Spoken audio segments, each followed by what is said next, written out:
आणखी काही समाजांचा संस्थांचा धर्मांचा पाठिंबा आलेला आहे तो या ठिकाणी मी जाहीर करतोय आणि मग आपण पुढच्या मनोगताकडे जाणार आहोत। या ठिकाणी जैन समाजाच्या वतीने पाठिंबा जाहीर करण्यात आलेला आहे। त्याचबरोबर पंजाबी सिंधी समाज आपले देखील खूप खूप धन्यवाद।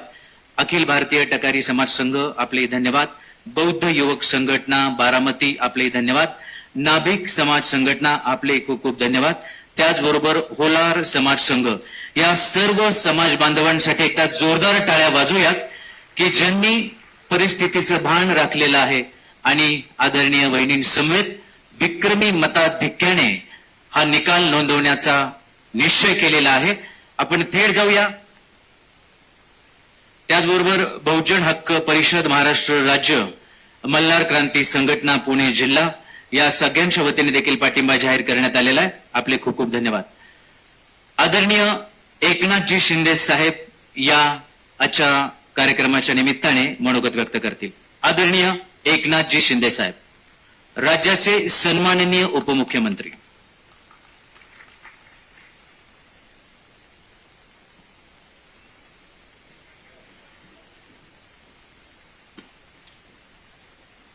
बारामतीच्या पोटनिवडणुकीसाठी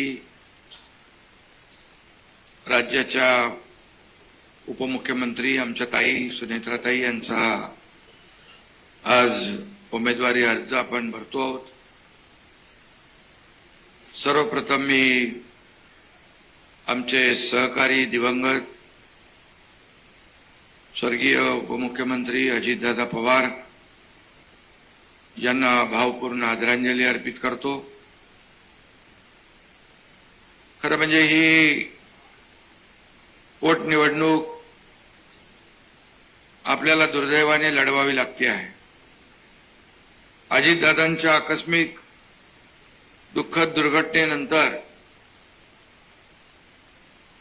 संपूर्ण राज्य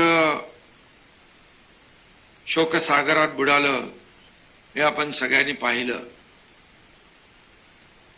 अजितदादांनी केलेलं काम बारामतीत असेल, महाराष्ट्रामध्ये असेल, अनेक विभागाचा खात्याची जबाबदारी त्यांनी सांभाळली। अर्थ खात्याची देखील उत्तम प्रकारे जबाबदारी त्यांनी सांभाळली आणि म्हणून लोकाभिमुख असं नेतृत्व, एक उत्तम प्रशासक म्हणून, उत्तम संघटक म्हणून त्यांनी काम केलं। आम्ही एकत्र काम केलं अनेक वर्ष आणि मुख्यमंत्री असताना अतिशय मोठी जी मुख्यमंत्री माझी लाडकी बहीण योजना आम्ही करण्याचा निर्णय घेतला। आवाका मोठा होता, व्याप्ती मोठी होती आणि त्याला लागणारा वार्षिक खर्चही फार मोठा होता। परंतु अशा परिस्थितीमध्ये देवेंद्रजी, मी आणि अजितदादांनी ठरवलं आणि अजितदादांनी देखील कुठलाही ताळमेळ घडी विस्कटू न देता अतिशय उत्तमपणे एवढी मोठी योजना जी त्या काळामध्ये राबवण्याचा निर्णय घेतला, त्यावेळेस उत्तम असं अर्थ तज्ञ म्हणेन मी, उत्तम अर्थ खात्याची नाळ आणि जाण असलेला नेता म्हणून मी अजितदादांना त्यावेळेस पाहिलं आणि अजितदादांचं काम आपल्याला मला सांगण्याची आवश्यकता नाही।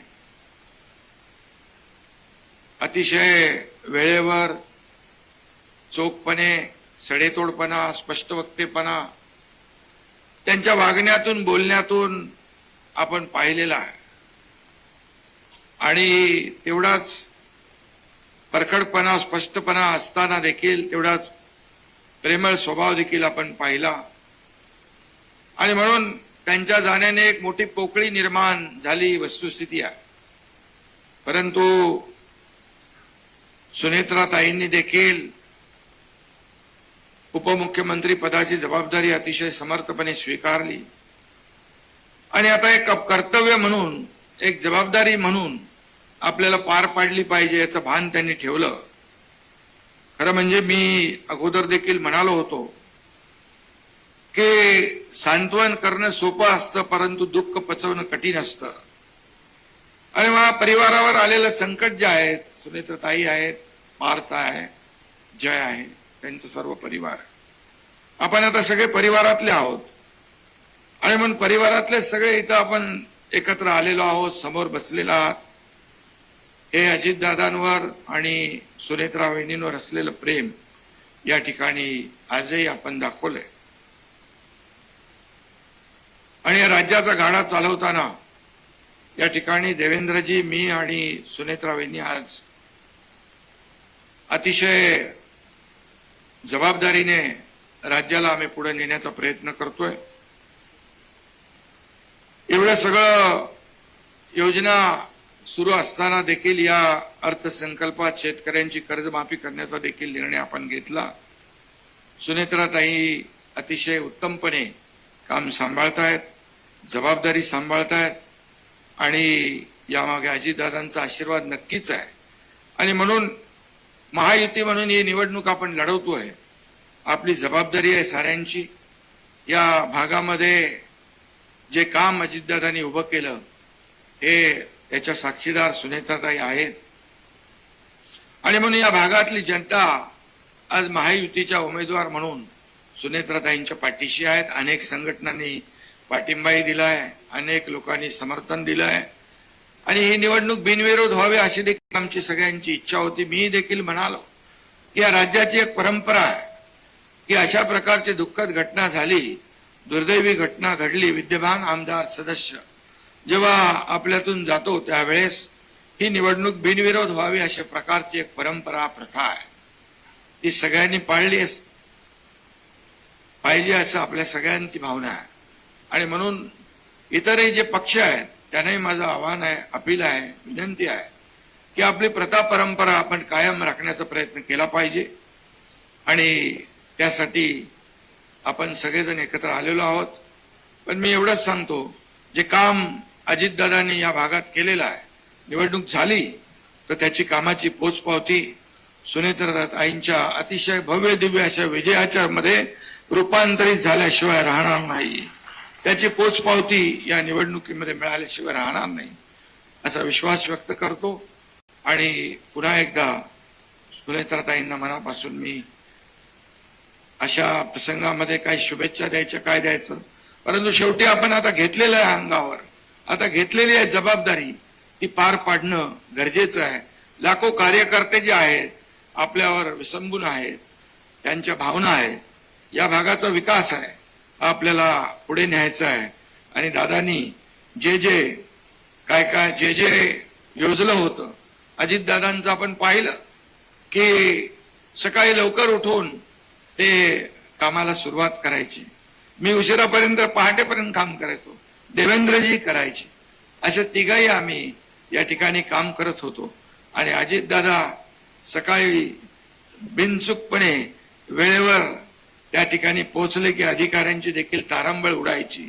अशा प्रकारचा अतिशय स्पष्ट वक्तेपणा आणि वेळेचं भान ठेवणारा नेता आणि अतिशय जे स्पष्टपणे जे आहे ते आहे, नाही ते नाही असं म्हणण्याचं धाडस करणारा नेतृत्व अजितदादांच्या रूपाने आम्ही पाहिलेलं आहे. त्यांच्या अनेक आपण पैलू पाहिलेले आहेत, अनेक कामांची पद्धत आपण पाहिलेली आहे. छोट्या छोट्या गोष्टीकडे बारकाईने लक्ष देण्याचं काम आपण पाहिलंय. एखाद्या वास्तूचं उद्घाटन असेल, कोर्टाचं उद्घाटन, चीफ जस्टिस आले असतील, कुणी आले असतील, परंतु तिथं थोडं जरी काय कुठं एक कलर निघाला असेल, कुठे खिळा असेल, कुठे वायर लोंबकळत असेल, अजितदादा मुद्दाहून ते निदर्शनास आणून द्यायचे. कारण ते म्हणायचे क्वालिटीला महत्व द्या. आपण पैसे खर्च करतोय तो लोकांच्या सदुपयोगी उपयोगात आला पाहिजे, लोकांच्या कामी आला पाहिजे, अशा प्रकारची भावना त्यांनी नेहमीच या ठिकाणी ठेवलेली आहे. आणि म्हणून अजितदादांनी जे जवळपास किती 11 अर्थसंकल्प मांडण्याचा त्यांनी जी काही जबाबदारी पार पाडली, महाराष्ट्राला पुढे नेण्याचं, महाराष्ट्राची जी प्रगती झाली त्याच्यामध्ये अजितदादांचा देखील सिंहाचा वाटा आहे. शेवटी काम करणारा कार्यकर्ता, काम करणारा माणूस, सर्वसामान्य लोकांच्या दुःखामध्ये आपलं दुःख पाहणारा माणूस, या राज्याला पुढे नेणारा, या राज्याच्या प्रगतीमध्ये मोठा सहभाग असलेला आणि अतिशय म्हणजे ते जर राजकारणी झाले नसते तर उत्तम ते इंजिनियर झाले असते, कारण एवढं बारीक लक्ष त्यांचं प्रत्येक गोष्टीवर प्रत्येक याच्यावर असायचं आणि अगदी सडेतोडपणे आपले मुद्दे मांडून मोकळे व्हायचे. आणि म्हणूनच त्यांचा स्पष्ट वक्तेपणा आज सगळ्या महाराष्ट्राला भावलेला आहे. आणि म्हणून दादा हे नाव सगळ्यांच्या तोंडी आजही आहे. आणि म्हणून मी या ठिकाणी त्यांच्या कामाची पोचपावती आपल्याला मिळाल्याशिवाय राहणार नाही. या निवडणुकीमध्ये मगाशी मी म्हणालो आणि सुनेत्रा वहिनी देखील या ठिकाणी आपण दुःख सहन करून ही सगळी जबाबदारी आपण अंगावर घेतलेली आहे आणि आपण समर्थपणे ते पेलताय. अगदी सुरुवातीपासूनच आपण पाहिलं की प्रत्येक कार्यक्रमाला आपण हजेरी लावताय. आपली जबाबदारी ओळखून या. बावनकुळे साहेब या. तुमच्यासाठीच मी थोडं वाढवत होतो आणि म्हणून मी आज आपल्या महायुतीच्या उमेदवार सुनेता वहिनींना मनापासून शुभेच्छा देतो आणि आपल्या सगळ्यांना एवढंच सांगतो की आपण कुठल्याही परिस्थितीमध्ये गाफील राहता कामा नये. बिनविरोध झाली तर काहीच प्रॉब्लेम नाही. निवडणूक लढायची असेल तर आपण जिंकणारच आहोत, त्याच्यात कुठलाही दुमत नाही. परंतु कुणी गाफील राहू नका. निवडणूक ही निवडणुकीसारखीच आपल्याला लढवायची आहे. सगळ्यांनी दिवस रात्र मेहनत करून आतापर्यंतच्या इतिहासातले सगळे रेकॉर्ड मोडून टाकायचे आहेत. सगळे विक्रम आपण मोडायचे आहेत. हीच विनंती आपल्याला मी करतो. धन्यवाद. जय हिंद, जय महाराष्ट्र. धन्यवाद आदरणीय शिंदे साहेब. खरं तर मी व्यासपीठाची दिलगिरी व्यक्त करतो. आदरणीय शिंदे साहेबांच्या मनोगतानंतर आदरणीय महसूल मंत्री चंद्रशेखरजी बावनकुळे, आदरणीय बावनकुळे साहेब या ठिकाणी मनोगत व्यक्त करतील.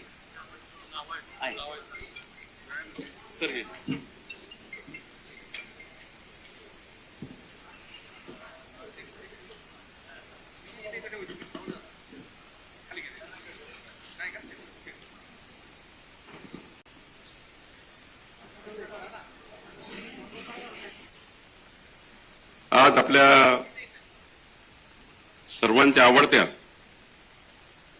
आणि महाराष्ट्राच्या 14 कोटी जनतेच्या मनात ज्यांच्याबद्दल अत्यंत आदरभाव आणि खरं तर एक मोठा आत्मसन्मान ज्यांच्याबद्दल आहे अशा आदरणीय महाराष्ट्राचे उपमुख्यमंत्री सुनेत्राताई पवारजी यांचा अर्ज भरण्याच्या या कार्यक्रमाला उपस्थित महाराष्ट्राचे पूर्व मुख्यमंत्री आणि आदरणीय राज्याचे उपमुख्यमंत्री शिवसेनेचे अध्यक्ष माननीय श्री एकनाथजी शिंदे साहेब, आपल्या पक्षाचे कार्याध्यक्ष माननीय प्रफुल्लभाई पटेलजी, राष्ट्रवादी काँग्रेसचे प्रदेशाध्यक्ष माननीय सुनील तटकरेजी